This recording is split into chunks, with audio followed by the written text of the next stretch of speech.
Hello everyone, my name is Raghu Kumar CK. I am a graduate from Electronics and Communication field. I have been working in robotics from 12 plus years. Let's know more about how exoskeletons are made. How are military exoskeletons made?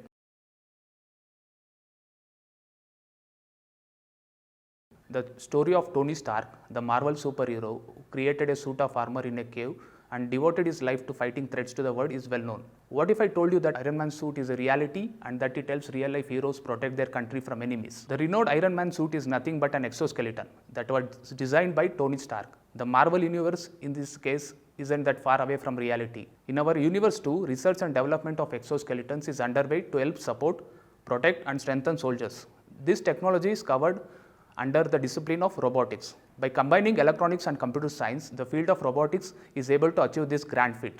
Before we dive into specifics of an exoskeleton, we first have to understand the answers to a few fundamental questions like what are exoskeletons and why are they used in the military. Then we'll walk you through the different type of exoskeletons, how are they designed and powered by the principle of robotics. Finally, we'll discuss the future of this technology and its development.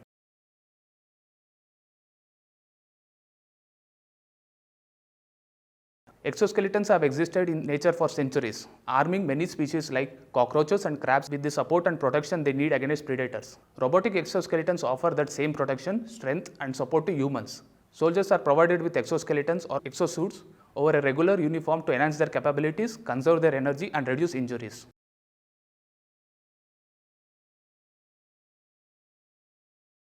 General Electric engineer Ralph S. Mosher designed a military machine named Adiman.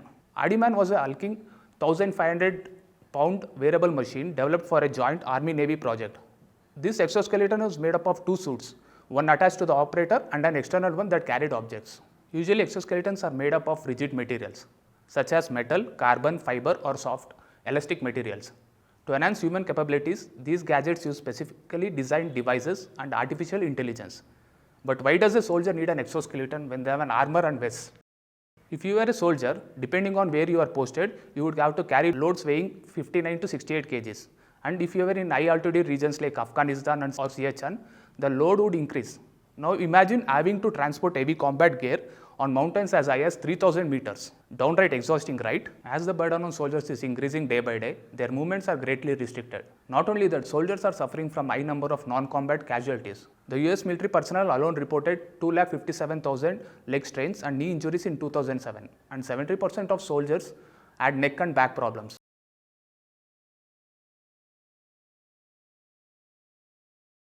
Every year, more than $500 million are spent on treating soldiers who suffer from osteoarthritis, spinal injuries and other orthopedic injuries without them having to step on the battlefield.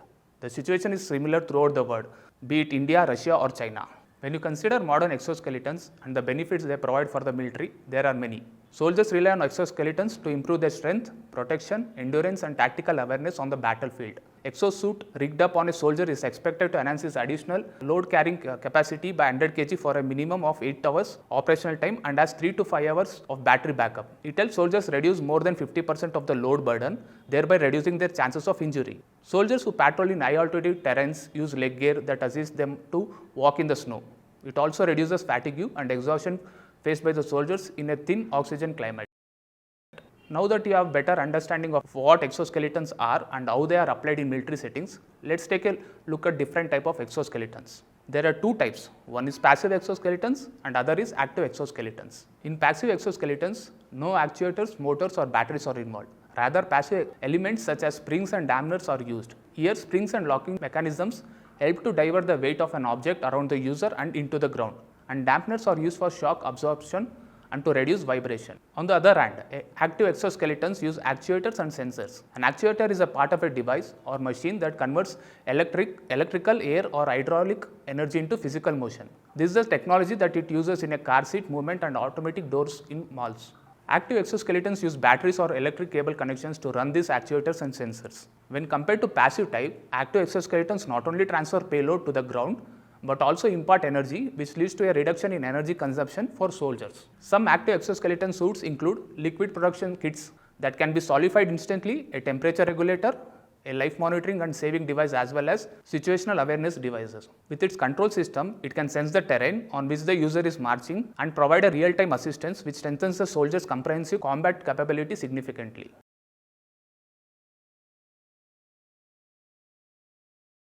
It is important to look at several factors when considering the design of these exoskeletons. While designing an exoskeleton, it is crucial to integrate human-machine interaction and modularity and provide power and smart control. Initially, one must consider the exoskeleton's fundamental capabilities like lifting heavy objects and ease of movement. Once this capability has been developed, additional peripheral functions like protection, sensing and other gadget support can be added to it. If you take a look at the design process of exoskeleton, it can be divided into 5 steps. The input of the working condition, motion capture, data analysis, system design and test evaluation. First, it is necessary to analyze exoskeleton application scenarios, including the environment, the load profile and human characteristics. This will help avoid misunderstandings while creating an exoskeleton design. In the second step, we test the torque and motion of the joints using a 3D motion capture equipment. Torque, angle measurements and muscle activity values will be calculated in this stage. During data analysis, joint torque data can guide in selecting joints for the exoskeleton design. The joint motion data and speed can determine the range and speed of movement of limbs. After this stage, the energy and the drive systems will be designed, followed by the structure and mechanical systems design. Let's take a closer look at this process. The mechanical support for the exoskeleton will be designed using SolidWorks, and the software's finite element analysis module will be used for simulating static loads. A software like MakeHuman open source software will be used to export anatomically correct 3-dimensional human models into SolidWorks. After completing the mechanical design, the mechanical frame will be ported to the OpenSim software to perform biomechanical kinematic simulations of the exoskeleton with existing musculoskeletal models. This stage will be used to determine the force that needs to be applied by the actuators, which in turn will lead to the choice of actuator type and the model to implement. Then the exoskeleton prototype system is assembled based on the structure and electrical system. In the final stage, objective and subjective results about the exoskeleton prototype will be assessed, following which the system design will be improved. To understand the system configuration of an exoskeleton, take a closer look at this figure. This is an upper limb support system. It has power unit consisting of an actuator and sensors. The actuator uses energy conversion to generate mechanical force, allowing soldiers to move more easily with less energy. Kinetic sensors such as gyroscopes, tilt detectors, inertial sensors and accelerometers provide necessary feedback to make sure that an exoskeleton stays balanced and on the course. The control unit is located below this unit and provides back support.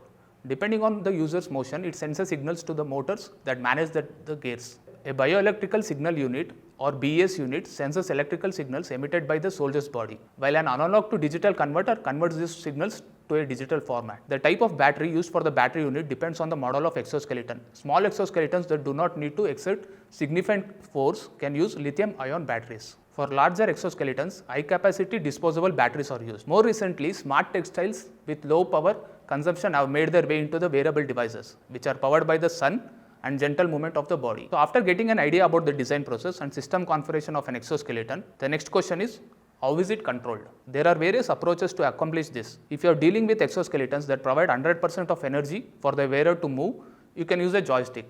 In some of the exoskeletons, buttons or control panels are used. It is possible to attach control panels or buttons to the exoskeleton or the wristband.